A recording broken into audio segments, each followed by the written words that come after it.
Our first program, we're happy to have a couple very experienced speakers, and part of it's to look at employment law trends. And obviously, there's a lot of things, including there's people already having programs on Supreme Court cases that haven't even been decided yet.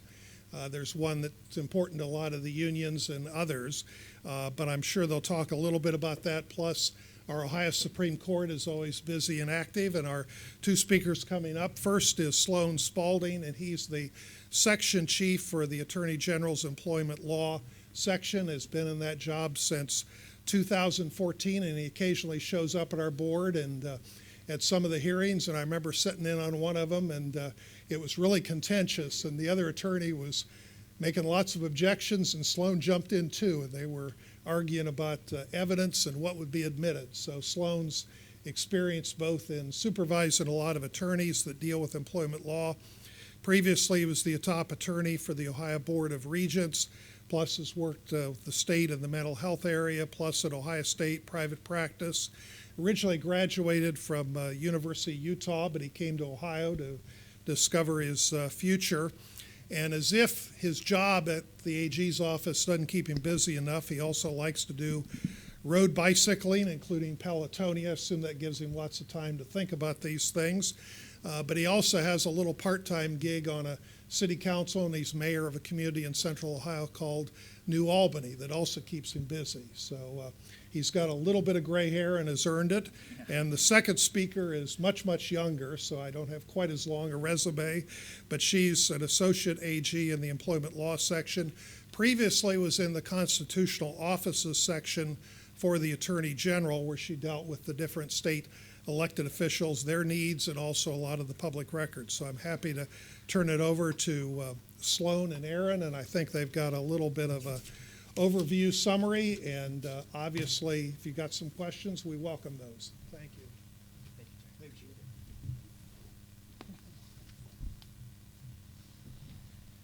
Well, good morning, everyone.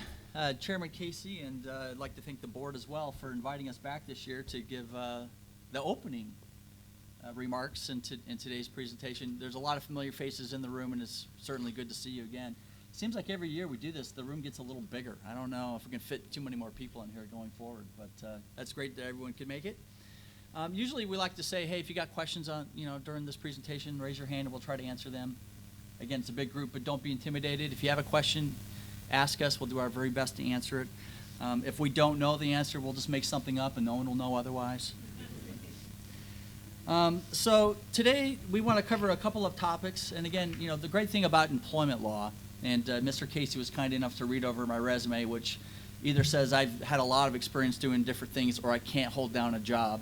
One of the two, I'm not sure which. But the great thing about employment law is that it changes all the time, right?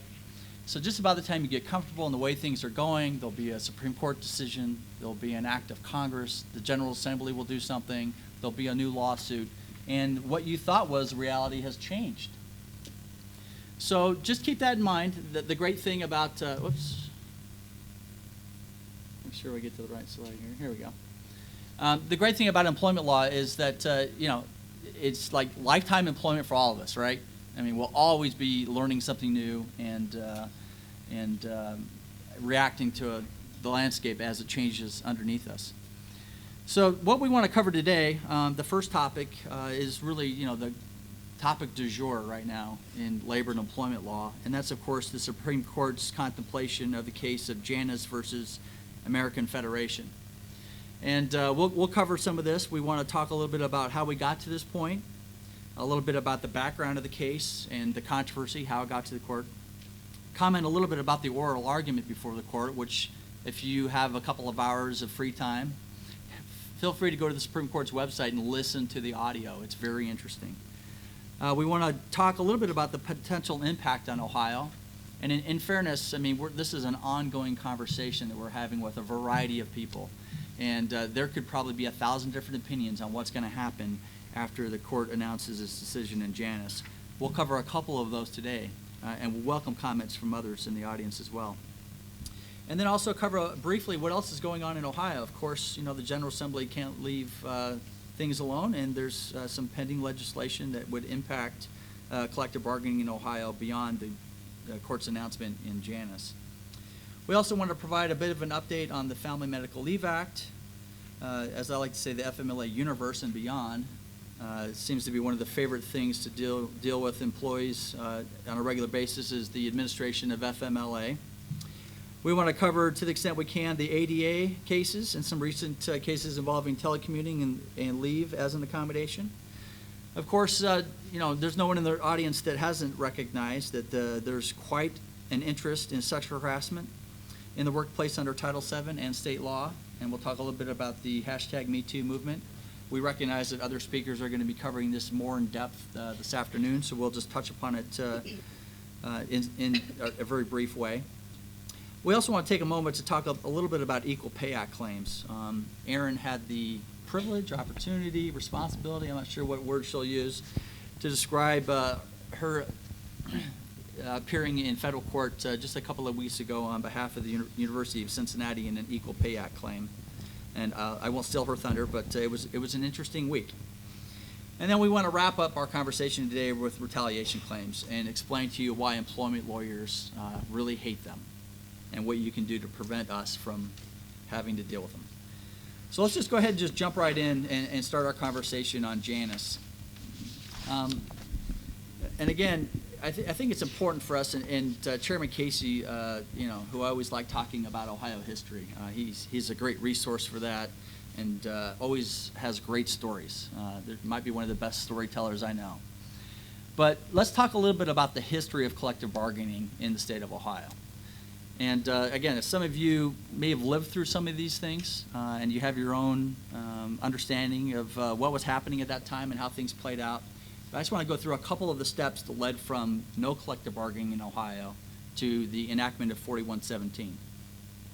So just a little backdrop. You probably all recall that Ohio's Constitution requires the selection of public employees based on merit and fitness rather than patronage. And Chairman Casey mentioned that briefly in his remarks, that it is important that public employees be selected based on their ability to do the job and not on who they know. That's right in the state's constitution. Chapter 124 of the Ohio Revised Code builds off that requirement and established the classified civil service and prescribes the methods of selecting employees to meet merit and fitness, basically by examination, by some subjective criteria to understand that these individuals can do the job. It also provides due process mechanisms and protections for those employees that have a property right in their employment. So before you deprive them of that property right, they're entitled to due process. And Chapter 124 provides exactly that. So it's sort of interesting that in that backdrop, that Ohio's Constitution requires selection by merit and fitness, and that the Ohio General Assembly provided classified civil service rights to employees, that even with those protections, that collective bargaining in the public sector was still brought forward. So prior to 1983, public sector collective bargaining was largely unregulated by state law in the state of Ohio. As a matter of fact, the first recognized legislative act towards collective bargaining was the passage of the Ferguson Act, which actually regulated and prescribed public sector strikes. So in order for employees to go off on strike, there was a process that had to be followed. And interestingly, under the Ferguson Act, the employer had to also recognize that indeed there was a strike. There were some very heavy penalties that would come where a group of employees might go on strike without approval and without the employer's recognition of a strike condition. The next important feature was in 1947, the Ohio Supreme Court ruled in the case of Hagerman versus Dayton that local governments could not permit voluntary union dues deductions from public employers, from public employee paychecks, because the public employer lacked clear statutory authority to do so. So there is that notion in Ohio law that unless you have statutory authority to do something as a government entity, you can't do it. It's not omission, it's what you have authority to do. And so the court said, sorry, it doesn't appear the General Assembly has provided the city of Dayton with statutory authority to do collective bargaining. And so in 1947, that was the law in Ohio. And obviously for the next 25 years, public sector unions continued to grow. A lot of employers wanted to have the ability to collective bargain. A lot of employers in the public sector believed in collective bargaining and were found it, in fact, to be beneficial. Well, next, in 1975, the Ohio Supreme Court ruled in the case of Dayton Classroom Teachers Association versus Dayton Board of Education that Ohio Revised Code 9.41 did, in fact, allow for the collection of union dues, and that the school boards inherently had the legal authority to collectively bargain, and that such agreements, if entered into, could be enforced by the courts. So just in the period, from 1945 to 1975, we went from, sorry, you can't collectively bargain, to, in fact, you can collectively bargain. Well, that wasn't, of course, the end of the story. After 1975, there was a lot of labor strife in the state of Ohio. We had wildcat strikes across the state, instances in Toledo. Toledo seemed to be the place that was the most active as it related to strikes, where you had service workers not showing up to work, public safety officers not showing up to work, people calling in for assistance, with fires or break-ins, and no one responding. It was becoming a little bit unmanageable. And then politics started to come into play. In 1982, the Democrats won the governor's office and controlled both chambers of the Ohio General Assembly. And no one's surprised, in 1983, Senate Bill 133 was passed, formally ushering in collective bargaining into the public sector and creating CERB as the exclusive body to administer Chapter 4117 of the Revised Code. And really, this was a compact. There was labor strife in Ohio. The state recognized that. And this created a balance between these two parties of employer and employees. It provided for the orderly contract administration in exchange for exclusive bargaining representation and fair share collection. Obviously, 4117 followed several other states that had also adopted collective bargaining. And Ohio was really one of the leaders as it related to the creation of public sector collective bargaining. So that's just a little bit of a backdrop, right? So we didn't have it. State Constitution provided merit selection. We have classified civil service rights. There was a movement underway in the state, and finally the General Assembly and the governor's office decided to, in fact, officially create 4117 and allow for collective bargaining in the state. So how did we get to Janus? Well, the story really starts in 1950 with the creation of the National Right to Work Committee and its legal arm, the National Right to Work Legal Defense Foundation. Now, a lot of folks will say, well, there is a movement underway to diminish public sector collective bargaining. And these are the organizations that those groups will point to say, indeed, there is a movement. These groups were organized in 1950 with a group of business owners and some U.S. rail workers that were opposed to federal regulations as related to labor conditions in the United States. And again, the National Right to Work Committee lobbied Congress, lobbied General Assemblies to ask for changes to the law, and the Legal Foundation mounted challenges in courts across the country. The first big case to reach the U.S. Supreme Court was in 1977, and it concerned public sector unions and their ability to collect dues. The case was Abood versus Detroit Board of Education, and of course that's really the case that's in controversy in Janus. But in Abood, at issue was the requirement that employees who did not belong to the union but who were covered by the collective bargaining agreement still had to pay their fair share of agency fees to help cover the costs of the union's negotiation of the collective bargaining agreement and administration of the contract. But what the employees weren't required to pay was money beyond that. So money that would be used for political activities. Perhaps the members didn't support certain political campaigns that the union leadership was in fact supporting, abortion issues, gun right issues, all these sort of hot button political issues. Abood made it clear that those individuals did not have to pay their dues towards those activities, that their dues could be limited, in fact, to the contract administration and the cost of negotiating the contract. And that's been the law for a number of years. But as I pointed out, groups such as National Right to Work Committee and certain public sector employers remained unsatisfied with this balance. And in 2012 and in 2014, the Supreme Court of the United States heard two cases, Knox versus SEIU and then Harris versus Quinn, where the court questioned openly its holding in Abood and basically all but invited challenges to Abood. Then in 2015, the Supreme Court accepted a case from California and the U.S. Ninth Circuit Court of Appeals in Friedrichs versus California Teachers Association. So we knew back in 2015 all of the arguments that really were at place in Janus. It gave a lot of folks the opportunity to discuss the issues and prepare for what might happen if indeed the Supreme Court of the United States overturned its holding in Abood and called into question the ability to collect fair share fees in any regard. Just as in Janus, the case in Friedrichs involved an individual employee and his First Amendment rights, claiming that those First Amendment rights trumped the government's interest in receiving and preserving the collection of fair share fees on behalf of the unions. Of course, we don't know what would have happened in the case of Friedrichs because of the untimely death of Justice Scalia, which resulted in a 4-4 vote by the Supreme Court, which effectively decided that the Ninth Circuit decision went unchallenged. And so, as I like to say, inner Sandman. Well, there were several cases beyond Friedrichs that were pending in the federal system, and Janus just happened to be the first one to get to the U.S. Supreme Court. So a little bit about Janus. Mark Janus was a child support specialist working for the state of Illinois Department of Health Care and Family Services. Janus's position is covered by a collective bargaining agreement with AFSCME, but Janus is not a card-carrying union member. Nonetheless, Janus is made to pay $45 a month in fair share fees or agency fees for the benefit of working under the collective bargaining agreement.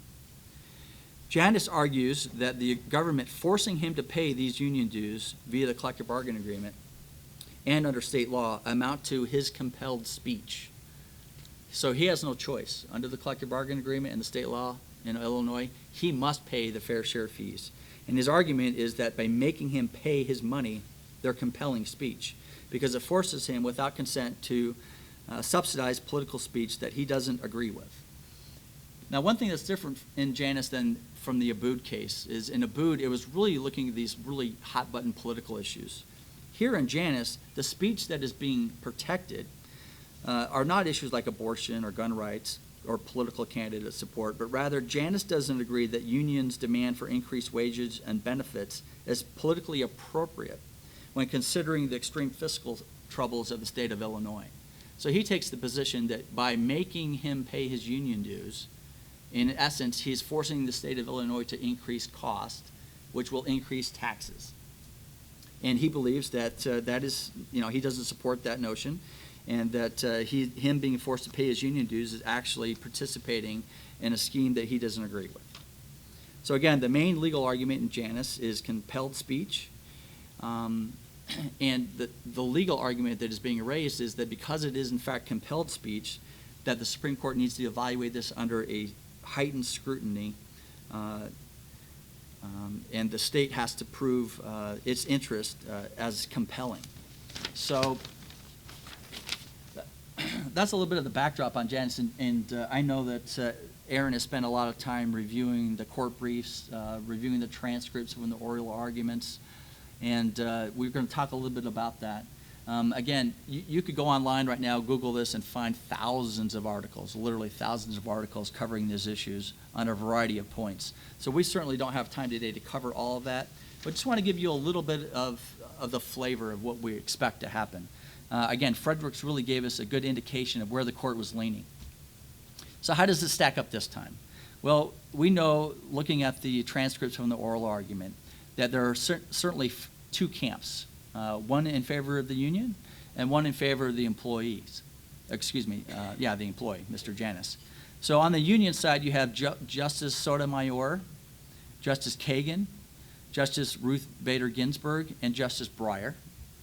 On the side of Janus, you have Justice Alito, Justice Kennedy, Justice Roberts, and Justice Thomas. And interestingly, the newest member of the Supreme Court, Justice Gorsuch, who will, in all likelihood, his vote will decide how this case is decided, didn't ask a single question during the oral argument, which is unusual. He was very active in his very first case as a member of the Supreme Court, and yet in this case, he didn't ask a single question. So there's a lot of interest as to why, and it'll be very telling to see who writes the opinion. Which of these justices will be required to write the opinion? And how will Gorsuch, sway the court's decision? But it certainly stacks up 4-4, and he's unquestionably going to be the tying vote. Let me just go through a couple of the comments from the court during the oral argument. First, I want to focus on Justice Kennedy, who's clearly in favor of Janus. And he asked the question and expressed deep skepticism for the union's position in the case right out of the gate. After getting the union's counsel, David Frederick, to admit that if the unions lose, they would have less political influence, which he had to concede, Justice Kennedy shot back and said, well, isn't this really the end of this case? Isn't that, in fact, what Janus is arguing, is that because you're forcing him to pay his dues, those dues are being used for political influence? And so, a lot of times you get in oral arguments and the judge will ask you a question knowing that he's going to trap you in an answer and then take you down a road that you don't want to go down. And that's exactly what Justice Kennedy did to David Frederick.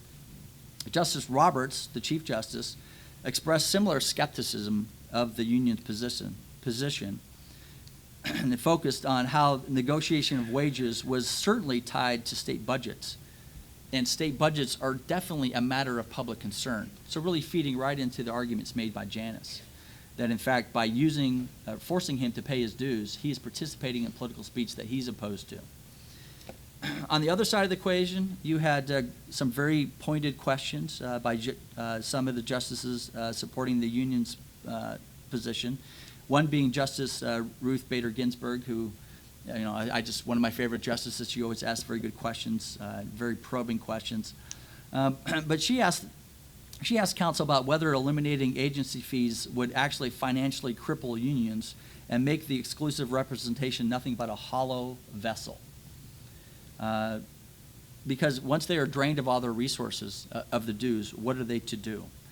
So she suggested that requiring agency fees as a justification is actually a benefit to the employer and a matter of concern for the public employer, because without having strong unions on the other side, collective bargaining will fall apart. And that balance that's been created will no longer exist. So she certainly came out in favor of and asked questions that revealed that, in fact, she did strongly support the union's position. Want to jump in?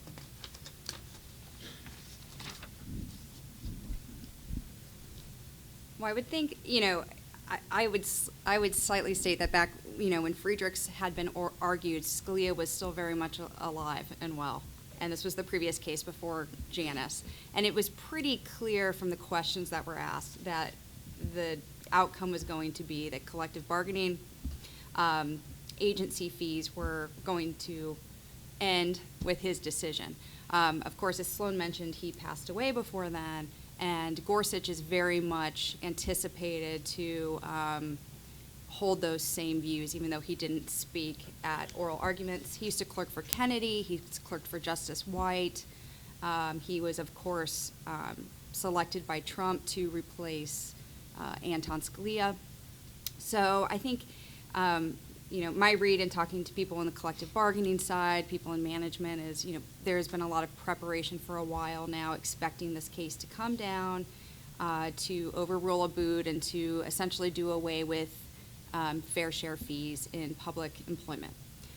With that reality, regardless of what you think of it, it's definitely going to significantly change the landscape for public employers, including in the state of Ohio. We're certainly affected by this. So, and just to cover a little bit more about the argument, and I've just picked this out of one of the commentators' description of the oral argument, but I thought it was very well said. The argument highlighted a fundamental conflict among the justices over whether compelled payment of a fee is one step removed from compelled speech. So again, is payment of a fee compelled speech? And if we look into the funding of public elections and the fact that if I spend money in support of a political candidate, is that free speech? The laws, or the Supreme Court's decisions on that is pretty clear. So yes, there's justification for that notion that payment of a fee is compelled speech. Again, Justices Sotomayor and Kagan expressed the view that labor relations interests justify any intrusion on the employee's First Amendment rights because all unionized employees gain benefit for the collective bargaining process, and the cost should be distributed equally. And again, management also benefits by having one representative to negotiate with. On the other hand, justices led by Justice Kennedy expressed the view that agency fees in fact compel speech, perhaps even political advocacy, and therefore create an inappropriate invasion of free speech rights. Justice Breyer, attempting to sort of balance between these two parties, suggested that there should be a middle ground, that non-members would only be required to cover those exact costs incurred by negotiating and administering the contract, really going back to the Abood standard. I think all commentators agree that the Abood standard will change one way or the other. Either it will be, it's not likely to be upheld. Either they're going to say that this in fact is compelled speech, or the court's going to say that it is not. And that will be the outcome. Now, interestingly, with this case, there were over 70 amicus briefs filed by various organizations across the country in support of both parties' positions. I certainly haven't read all 70, but Erin's looked at some. Oh, I got a question. Yes, ma'am? Just in general terms, what is the percentage of employees who are not members of the union but pay their fair share across the state of Ohio? Yeah, that's a great question. We have meetings set up in the coming weeks with the Ohio Department of Administrative Services to work through this. My understanding, just from the press accounts of that data, is that it's about 25%. 25% of union members currently that are under collective bargaining, in fact, are not fair share participants, are only fair share participants. And is that state, county, and local level? Or Yeah, is that again, just that data, I mean, anecdotal? CERB certainly has a lot of that information, but, I think in the coming weeks as we're able to gather that, if you want to give me your business card, once we get that data, I'll be happy to share it with you. But we'll talk a little bit more about impact in a moment. We can look at examples in Wisconsin and Michigan to see what happened in those environments after right-to-work legislation passed. But again, back to just a couple observations from some of the amicus briefs. A couple in favor and in support of Janus. There were 4 public school teachers represented by the Anti-Union Fairness Center. They argued that free rider rationale for fair share fees is in fact a violation of their First Amendment rights. The teachers argued that they asked the union during a round of negotiations to not ask for increased wages and not to ask for a diminishment of health care costs because, in fact, they didn't want to see taxes increased. So that same argument that Janus is kind of making is being made by other amicus in support of that position. Right here in Ohio, the Buckeye Institute argues that unions do not need fair share fees to survive. They argue that the experiences in Indiana, Michigan, and Oklahoma show that union membership can increase after the entitlement right to work laws are passed, but it's up to the unions to make sure that they are providing services that their members want to use.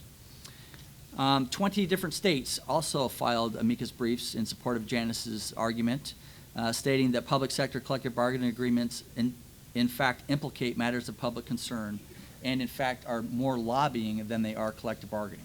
That might be a little bit of a stretch, but that's what they argue.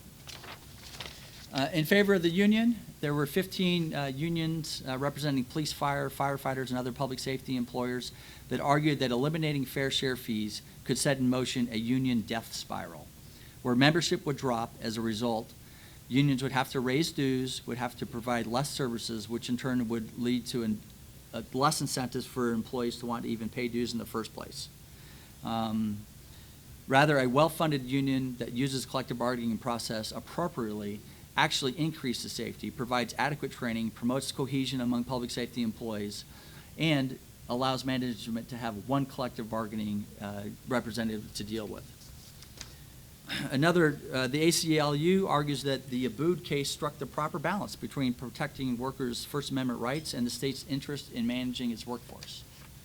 And then the final one I wanted to point out was 20 other states, including the District of Columbia, argued that states have already passed laws that permit collective bargaining and fair share fees in response to public sector strikes and labor unrest, and that balance needs to be maintained. These laws have been successful in creating labor peace, and because of that, states are able to tailor their individual needs and predict cost structures moving forward. If the Supreme Court should forbid fair share fees, it will throw this balance out of whack. So what's going to happen in Ohio?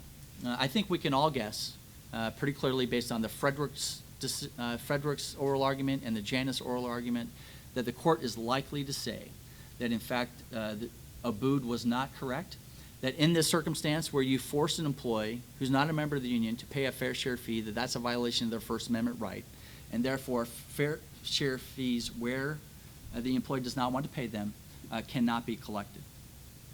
So one example to look at is Michigan, right? The state of Michigan, not that long ago, had a very contentious fight for right-to-work legislation.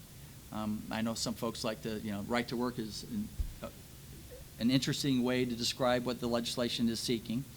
But in Michigan, the Michigan Education Association, after the right-to-work legislation indeed passed, worked through their maintenance of dues provisions in the collective bargaining agreements to say, listen, yeah, it's great that the state just changed the law to say that you don't have to pay fair share fee, but you are still a member of this collective bargaining agreement. You signed a dues card, and we're going to collect that money until that term expires. And they actually took several of, well, I'm trying to remember the exact number. They took over 1,000 of their public employees to court in a collections action and collected over $240,000 in fair share fees. So, in Michigan, I'm not sure that those members that got sued by their union are really going to want to participate in fair share fees moving forward. Maybe that's a little too hard. But again, it begs the question, if you take away fair share obligations from a constitutional standpoint, what's the impact? And, in Michigan, that was one of the tactics taken by the Michigan Education Association. In Illinois, just last month, the Local 150 chapter of the International Union of Operating Engineers actually brought a lawsuit in federal court saying, listen, if the U.S. Supreme Court decides in Janus that a public employee is not required because of the First Amendment rights to pay union fees, well, it's our First Amendment right not to represent them. So that sets up an interesting issue in Illinois where they're sort of assuming that the Janus court case will come out against them. And so they want to start the legal process in Illinois to say, listen, we don't have to be the exclusive representative either. So we'll see how that case plays out as it moves forward. I think we've all probably seen in the last couple of weeks and month what happened in West Virginia. And I think this is the thing that really makes people nervous, right? When I first heard about what was going on with the teachers in West Virginia, I just assumed from the stories I was reading in the newspapers that there was literally like one collective bargaining agreement on behalf of the teachers with the state of West Virginia. Well, no, it could be nothing further from the truth, right? The way it was portrayed in the media was that the governor was trying to negotiate a pay increase for the teachers and have labor peace. Well, that actually is not at all what happened. In West Virginia, there's essentially no collective bargaining rights and no contract, and these individual teachers organized through social media and basically created a wildcat strike saying, we're not going to school anymore. You're going to have to find something else to do with Johnny and Sally because they're not going to school, and we want that 5%. And it created havoc. And so I think that's the thing that, there's that old saying, you can talk or you can walk with the union, right? So they can either negotiate terms in their collective bargaining agreement or they can withhold their labor. Well, when they didn't have the right to talk in West Virginia, they walked. And I think there was a big impact from that. It didn't take too long for the governor, and we'll see what happens with the West Virginia General Assembly, but the teachers' demands were pretty much met, and there was a lot of public support for the teachers in that fight. Erin had mentioned, what's the reaction going to be in Ohio, and I don't know how many folks had the opportunity to attend the Central Ohio Cholera Luncheon earlier this week. But the panel discussion was Understanding Janus versus AFSCME and the implications for organized labor in Ohio.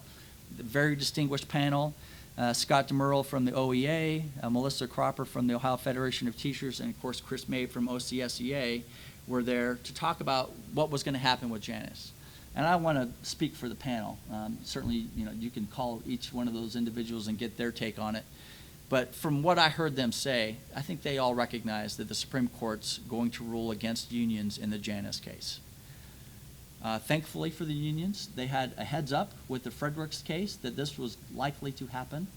And I'm comforted to know that none of these leaders seemed panicked. They had a plan in place.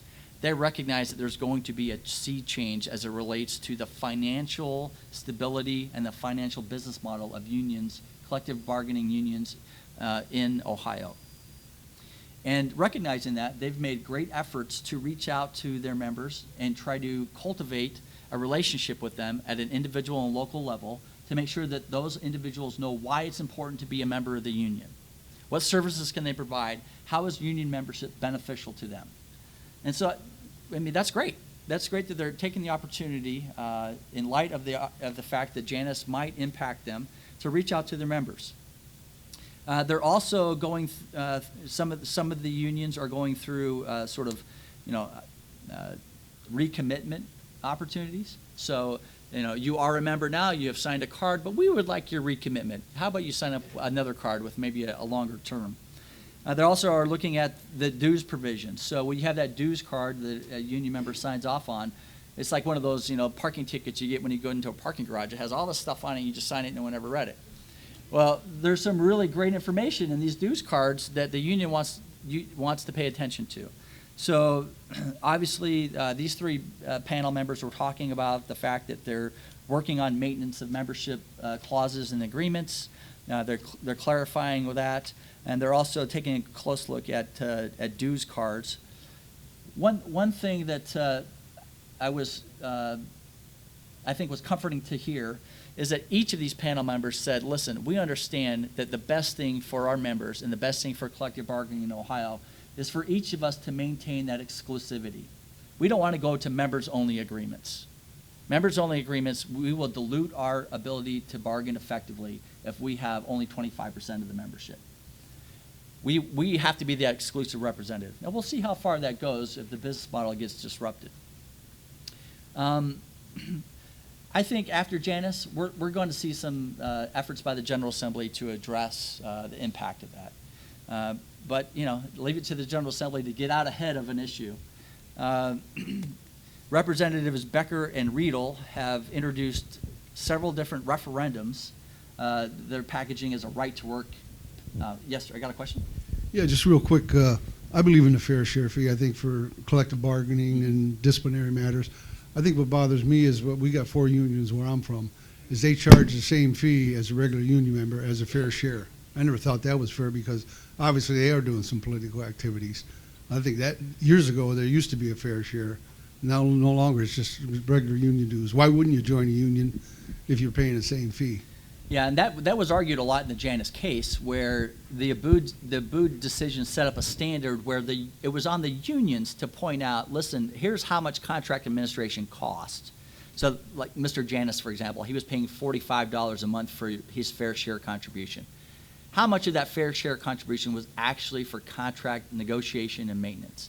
Well, it better have been all 45. And it's up to the union to be able to show that. But I think everyone has made the assumption, and there was several economists that came forward with briefs in Janus to suggest that, in fact, that is not the case. That $45 is being used for things other than contract administration. And so to your point, a fair share, a free rider, a fair share participant, however you want to describe them, are they getting the full benefit of the collective bargaining agreement when they don't want to be a member? And that's really at the heart of the issue. I think a good question that got asked at the Clara meeting and that people have raised is, okay, what if I'm covered by a collective bargaining agreement, but I'm not a member? Well, what if I have discipline coming? Do I get to file a grievance? That's a great question. Under the current state of the law and current collective bargaining law, yeah, probably. You're the exclusive representative. The person's covered by the collective bargaining agreement. They have a right to the processes enumerated under the collective bargaining scheme, even if they're not paying. So, I mean, that really puts the union in a really tough position. I think that's why in Illinois you saw that the unions are being aggressive in trying to say, listen, if you're not going to pay your share, we do not have to provide those level of services. Just to get back to the Ohio thing, again, the right to work, we all lived through Senate Bill 5, and the General Assembly was very aggressive as it related to collective bargaining in Ohio, made some very dramatic changes. The public reacted, went to a vote, and they were essentially all overturned. Well, there's a little different tack at the State House today, where Representatives Becker and Riedel, rather than introducing legislation, are introducing joint resolutions in the House that will be referendums, likely on the ballot in 2020 during the presidential cycle, that will have a number of issues that sound a lot like Senate Bill 5. The proposed constitutional amendments that the two members of the General Assembly are proposing are private sector right to work, basically eliminates the requirement that employees pay fair share dues, which the Janus decision might take care of on its own. Public sector right to work, again, eliminates the requirement that it's sort of a closed shop. You don't have to join the union. You don't have to be covered by the collective bargaining agreement. It also impacts prevailing wage. It will repeal Ohio's prevailing wage law, which sets the minimum hourly wage and benefits for skilled workers on certain projects. This is also a standalone bill, but it hasn't even gotten out of committee. But again, this prevailing wage attack. Dues withholding. It prohibits state and local government employers from withholding union dues or fees from workers. That's going to be a problem. Unions could not spend dues on political activities without the employee's written consent. That'll be interesting. Project labor agreements, again, ban state and local government entities from requiring project bidders or contractors to enter into project labor agreements, which is essentially a large construction project for the city of Columbus. You have to have a project labor agreement, which basically says, yes, you have the ability to hire and use labor that is subject to collective bargaining. And then one of the more interesting issues is union recertification. And there's this notion that almost every union that's in existence in Ohio today, public sector and private sector, the vast majority of the actual members were never there when the first vote was taken to certify the union. So why do they get to be certified forever, in perpetuity? Shouldn't the membership have a right to decide if they want to be represented by this union? Shouldn't they have to recertify on a periodic basis? And so, again, this is one of these issues that may well be on the ballot in 2020, dealing with union recertification. Critics say that the provision runs afoul of federal labor law, requiring unions to represent all employees. And again, I mean, it might have an impact on the private sector employees, but not so much on the public sector, as we're administered under 4117. Not surprisingly, there's a lot of opposition. The groups in opposition have also created a sort of a marketing arm, if you will. We Are Ohio, hashtag We Are Ohio. So if you want to go learn a little bit more about the groups that are opposing these potential right-to-work referendums, feel free to visit that website, and you can learn a lot more about the activity underway by organized labor to confront what Ohio might have planned. Anything else regarding impact? I think there's just going to be a lot of money, a lot of emotion, and a lot of fighting in our future. So yeah, if you want to start a little business that helps statewide referendum issues, there's some good money in that. I highly recommend it. Any observations from folks about impact? And I know you're all probably having these conversations, in your own shops back at home, so to speak. But Janus is likely to come out and say that fair share fees may not be collected in the way they currently are. That an employee has a First Amendment right for compelled speech. What's going to happen next? Does anyone have a major concern we haven't addressed this morning that we can just try to kick around for a moment? All right. We're working again with Ohio Department of Administrative Services to have an organized response for our state departments, state agencies, college and universities, to the extent that they listen to DAS anymore. About what we should do in response to the Janus decision. So again, that will be very, very public. If you want to follow us, look at the DS website. We'll try to keep that as ongoing and as public as possible. But yeah, change is underway. And again, it's great for employment lawyers to have so much chaos. It guarantees that we're going to get paid and have lots of work to handle. All right, so we move on. We got a question over here. Oh, question. Where are we at? Over here? Okay, yes, sir. I'm brand new at this, so if this is a dumb question, I'll be the first one. But what impact will this have when the union negotiations come up? Are we going to have the union representative at the table, and then are we going to have those who elected to be non-union sitting themselves at the table? Do they need to be included as far as the collective bargaining goes? Yeah, those are extremely fair questions. What if some of the folks that are not members of the recognized union file for certification for a different union? Now you're negotiating two different contracts with two different unions. And then to your point, what about that group of employees that want nothing to do with the union? Do you negotiate with them directly? Well, under the current law, no, the employer can't. That would be direct dealing because the collective bargaining agreement requires you negotiate with the exclusive representative. So again, there's going to have to be some reworking around 4117 that deals with these issues. So stay tuned. There's going to be a lot of things that change in the next year and a half. All right, any other questions? I didn't want to miss anybody else. All right, I'm going to let Erin take the lead now to talk a little bit about, oops, I went too far. About the hashtag #MeToo movement. Our section has had the privilege of providing over 20 sexual harassment prevention trainings to organizations across the state, including every conceivable organization within the Ohio General Assembly. So, if you're looking for sexual harassment training, there's lots of people out there that are doing it right now. Certainly a very hot topic of discussion. The EEOC has been trying to project the number of charges that they may see a spike of.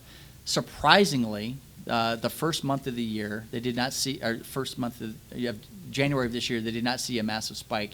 I can't wait to see the February and March numbers.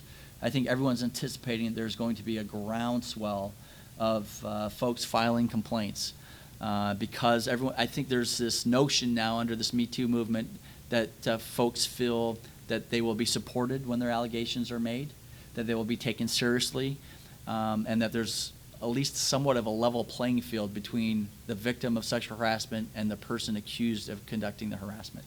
So I'll let Erin jump in and talk a little bit about that. Certainly.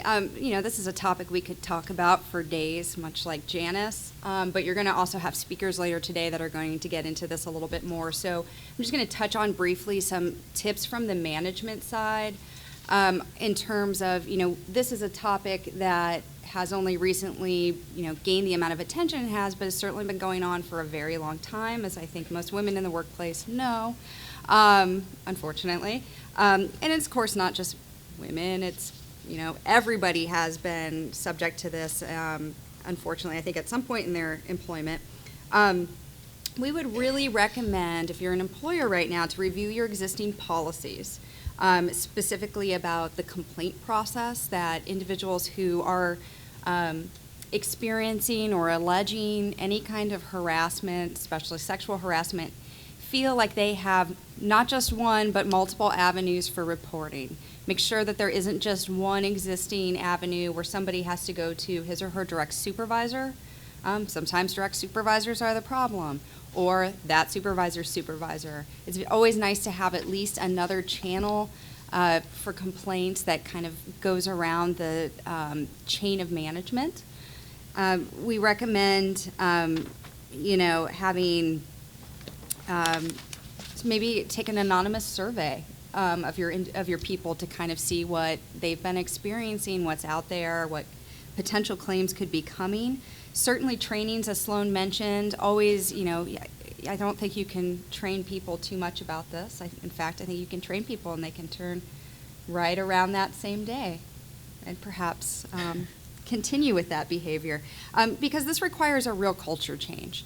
Training is just a part of it. Training is getting in front of it. Policies are just a part of it. But it really has to be a top-down cultural change where people are taken seriously and where it's clear that management is not going to, silence this or put up with it, which then also leads to some other questions.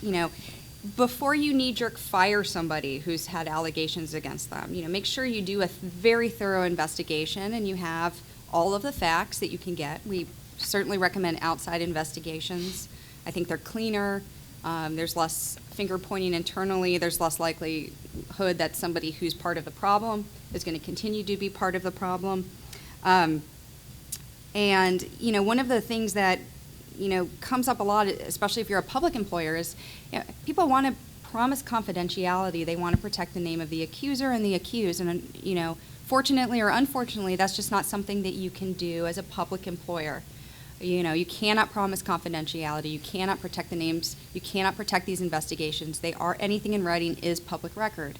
This is just not exempt for anything. And I think that just still surprises people, no matter how many public records trainings, they've gone through. This seems like a sensitive matter to a lot of people that shouldn't just be made, public. Certainly try to keep it, a lot of this as close to the vest as possible. I recommend, just for the protection of the people involved while you're going through the process. I'm sure nobody likes to have this broadcast all throughout their employment, but know that that's something that can happen. And I know that there's currently some looks by the General Assembly in terms of how they're going to handle this moving forward. I think it surprised a lot of perhaps people also within the General Assembly that the law didn't protect this as confidential. And so there's some examination as to how to keep the accuser and the accused kind of shielded from public scrutiny. Because right now, if you make a claim of sexual harassment, your name could be splashed across the newspaper the next day. If somebody accuses you, even if there hasn't been an investigation, your name could be splashed across the newspaper the next day. These are real things that individuals are dealing with. And then certainly, when we'll talk more about this, and Sloan mentioned it, but retaliation.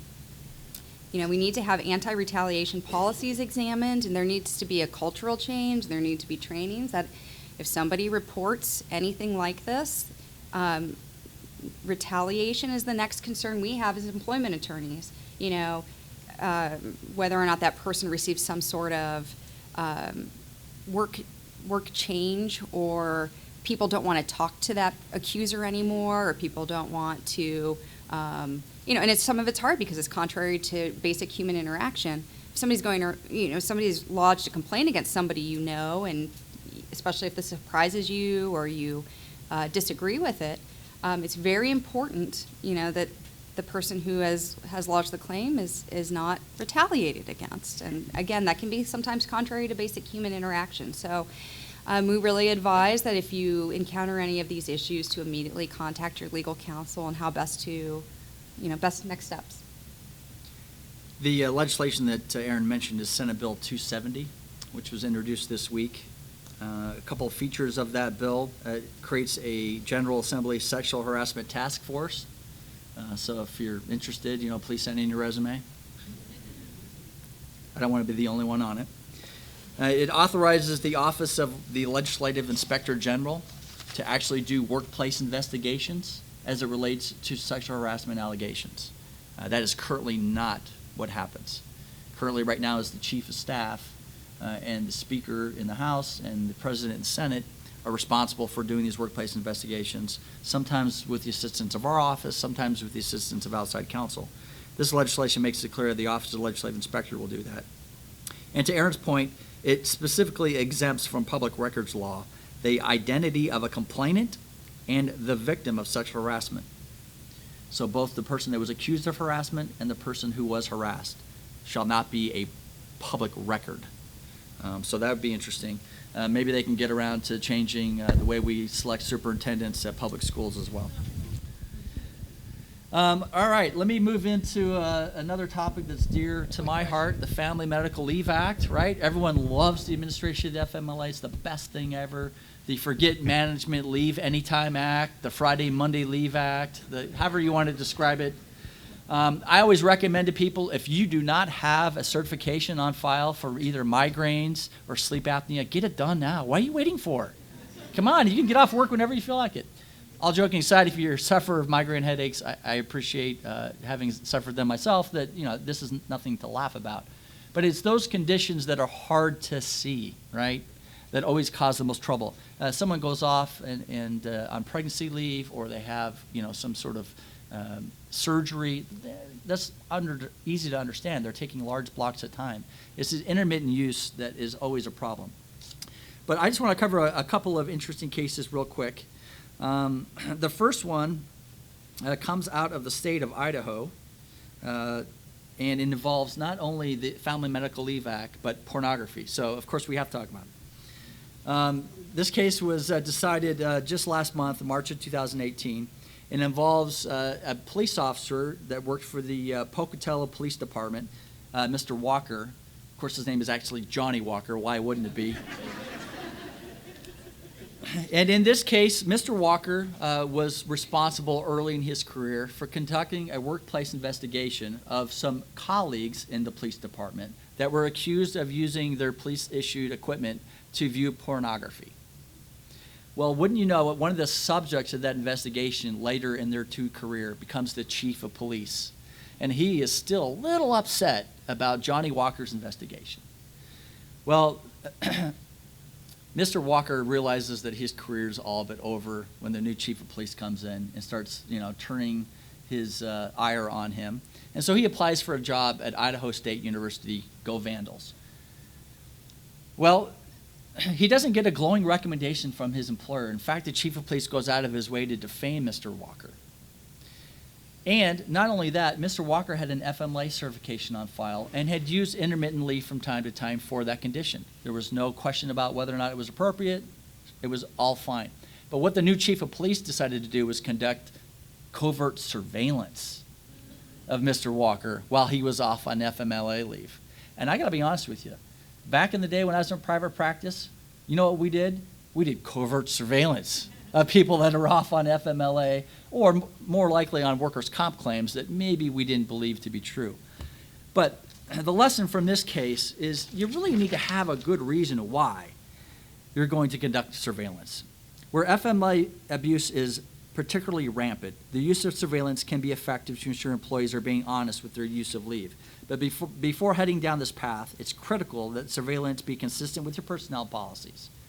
Have you put the employee on notice that they may be subject to surveillance? Courts might want to know that later in a lawsuit. This court in Idaho certainly did. And is there a collective bargaining agreement that implicates this? Does that have to be negotiated? Do you have the right to conduct surveillance? We deal with this issue from time to time around GPS-type devices. Is there a GPS unit on the car? Is there a GPS unit on the phone? Are we using that to track employees? Well, maybe it's just for fuel economy. We just want to make sure we're able to move people around effectively. But what if we start using that GPS technology for discipline? Is that a mandatory subject of bargaining? I think a lot of people would say yes, that is a mandatory subject of bargaining. You need to negotiate over the use of that equipment for discipline. So again, the court pointed these two issues out. But again, before you decide to conduct surveillance, it's very important that the employer be objective, that you have some reason to believe that the use is inconsistent with the application, that there are significant changes to the frequency. Why are you deciding to do surveillance on this employee? It may be permitted, but with every employment decision, it will be questioned. So make sure you have a good reason. And remember Johnny Walker and the Idaho Vandals. The next case I want to review quickly involves an employee that was a 911 dispatcher. It's Guzman versus Brown County. And in this case, she had sleep apnea and was diagnosed with that in 2008. A couple of years later, she had gastric bypass surgery in an attempt to alleviate her sleep apnea. The surgery worked. She seemed to be doing much better. Matter of fact, she threw away her CPAP machine.